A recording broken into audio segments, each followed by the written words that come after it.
परमेश्वर की हजूरी में आज के वचन को सुनने के लिए स्वागत है।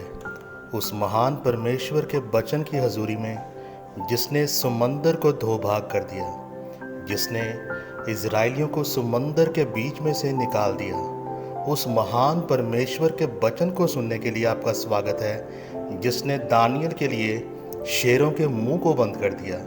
हमारा विश्वास है कि आज के वचन को सुनने से आपका जीवन और आपका घराना सेम नहीं रहेगा। आज के वचनों को लिखा है परमेश्वर के दास अपोस्टल अंकुर यूसुफ नरूला जी और पास्टर सोनिया नरूला जी ने, और आज के वचनों को आवाज़ दी है भाई कमल ने। तो आइए अब हम परमेश्वर के वचन की हजूरी में चलें और देखें कि आज के दिन परमेश्वर का वचन हमसे क्या बात करता है। God bless you.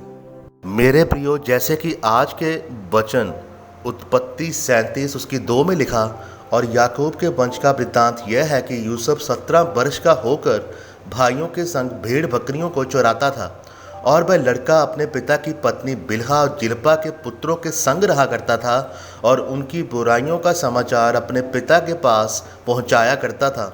मेरे प्रियो, अपनी गवाही और आशीषित ज़िंदगी तक पहुंचने के लिए आपके अंदर कुछ आदतों का होना बहुत ज़रूरी है। जब आप वचन के अनुसार एक खास जीवन व्यतीत करते हैं तो परमेश्वर आपको आशीषित करता है।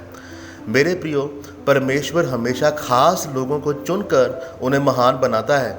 अगर आप बाइबल में यूसुफ के बारे में पढ़ें तो लिखा है कि उसके जीवन में कुछ खास आदतें थीं और इसीलिए वह महान बना था।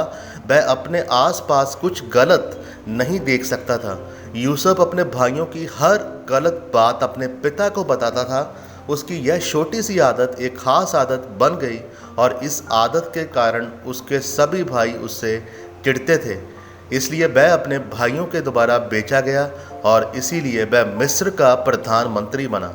जिस तरह फिलिपियों 2:15 में लिखा है, ताकि तुम निर्दोष और भोले होकर टेढ़े और हठीले लोगों के बीच परमेश्वर के निष्कलंक संतान बने रहो, जिनके बीच में तुम जीवन का वचन लिए हुए जगत में जलते दीपकों के समान दिखाई हो।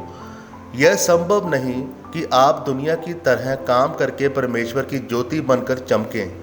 अगर हम बाइबल में उत्पत्ति की किताब के 6 अध्याय में नूह के बारे में पढ़ें तो लिखा है कि उसने एक निर्दोष जीवन व्यतीत किया और इसीलिए उसके जीवन में परमेश्वर की अनुग्रह की दृष्टि थी। वह अपने समय के लोगों में खरा मनुष्य था, जाने कि वह खास था क्योंकि वह परमेश्वर के साथ साथ चलता था। जब मैं मसीह में आया तो उस समय मैं एक युवा व्यक्ति था। मेरे जीवन की पूरी तरह नशों में बर्बाद हो चुका था। मैं दिमागी तनाव में था और जब मैं आत्महत्या करने के लिए जा रहा था तो उसी समय परमेश्वर ने मुझे चुन लिया। तब से लेकर आज तक एक भी रात ऐसी नहीं है जब मैंने परमेश्वर के साथ समय ना बिताया हो। मेरी इसी आदत के कारण परमेश्वर ने मुझे आशीषित किया। मान लीजिए कि आप एक नर्स हैं तो ना जाने आपके पास कितने मरीज़ आते होंगे। आप उन्हें परमेश्वर के बारे में बता सकते हैं। इस तरह से आप महान जीवन व्यतीत कर सकते हैं। लेकिन अगर नर्स होने के बाद भी आपके आसपास के लोगों को ये पता नहीं है कि आप मसीही हैं तो फिर आप एक साधारण विश्वासी हैं। मेरे प्रियो, आप अपने जीवन को महान बनाने के लिए आपके अंदर कुछ खास आदतों का होना ज़रूरी है। अगर आप अपने काम पर हों तो वहाँ पर भी परमेश्वर के वचनों का प्रचार करें, चाहे आपके जीवन में कोई भी परिस्थिति क्यों ना हो। हर एक परिस्थिति में महान आदतों का प्रचार करते जाएं और परमेश्वर के गवाह बने। तब परमेश्वर आपकी उन आदतों के कारण आपको ऊंचा और आशीषित करेगा और आपकी गवाहियाँ दूसरों से अलग होगी। आमीन। परमेश्वर आज के इस सुंदर वचन से आपको इस नए दिन में आशीषित करे। प्रभु यीशु मसीह के जिंदा और जलाली नाम में हम मांगते हैं, आमीन।